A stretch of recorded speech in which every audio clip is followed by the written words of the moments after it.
Assalamualaikum warahmatullahi wabarakatuh. Kami dari kelompok 1 akan memaparkan materi mengenai struktur sel. Pertama-tama perkenalkan, saya Regina Ananda Pratiwi dengan NIM D1A 03068. Perkenalkan, nama saya Najwa Jingga Megantari dengan NIM D1A 023279. Saya Adista Satolo dengan NIM D1A 23255. Mari kita simak videonya.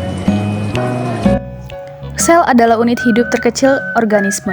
Semua sel memiliki 3 hal kesamaan, tidak peduli apa jenis sel mereka. Semua sel memiliki membran sel yang memisahkan inti sel dari lingkungannya. Sitoplasma yang merupakan cairan seperti jelly dan DNA yang merupakan materi sel genetik. Ada 2 kategori besar sel.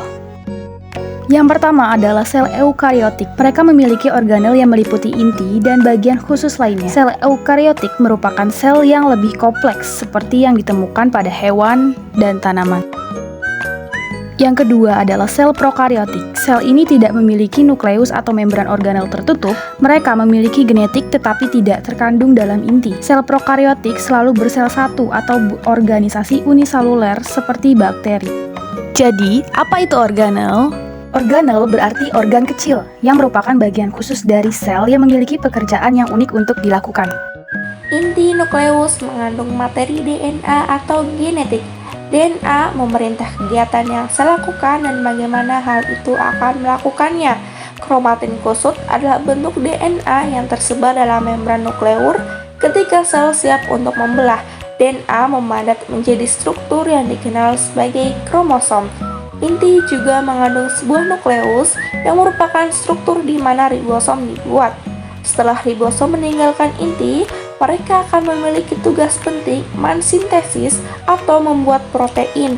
Di luar inti ribosom dan sisa organ melayang di sitoplasma yang merupakan substansi seperti jelly. Ribosom dapat berkeliaran bebas di sitoplasma atau melekat pada retikulum endoplasma, biasanya disebut RE. Ada 2 jenis RE. RE kasar memiliki ribosom yang melekat padanya. RE halus tidak memiliki ribosom yang melekat padanya. Retikulum endoplasma adalah membran tertutup lorong untuk mengangkut bahan seperti protein yang disintesis oleh ribosom. Protein dan bahan lainnya muncul dari retikulum endoplasma di vesikula kecil, di mana aparatus Golgi kadang-kadang disebut badan Golgi menerima mereka. Protein bergerak melalui badan Golgi dan diubah menjadi bentuk sel yang dapat digunakan. Badan Golgi ini melakukannya dengan melipat protein menjadi bentuk yang dapat digunakan atau menambahkan bahan lain pada mereka seperti lipid atau karbohidrat. Vokula adalah struktur seperti kangkung yang menyimpan bahan yang berbeda. Di sini ditanam ini sel vokula sentra menyimpan air. Pada hewan tersebut, disosum yang merupakan pengumpulan sampah yang mengambil bagian sel yang rusak. Mereka penuh dengan enzim yang memecah puing-puing sampah ini. Mitokondria dalam adalah organel yang merupakan pembangkit tenaga listrik untuk kedua hewan dan tumbuhan sel. Selama prosesnya disebut respirasi seluler.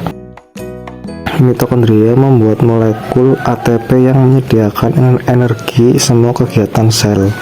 Sel-sel yang membutuhkan lebih banyak energi memiliki banyak mitokondria, sementara sel mempertahankan bentuknya menggunakan sitoskeleton. Sitoskeleton termasuk mikrofilament seperti benang yang terbuat dari protein dan mikrotubulus yang merupakan tabung tipis berongga. Beberapa organisme seperti tumbuhan yang fotoautotrofik, berarti mereka menangkap sinar matahari untuk energi, memiliki sel dengan organel yang disebut kloroplas. Kloroplas adalah tempat di mana fotosintesis terjadi. Kloroplas berwarna hijau karena memiliki pigmen yang disebut klorofil.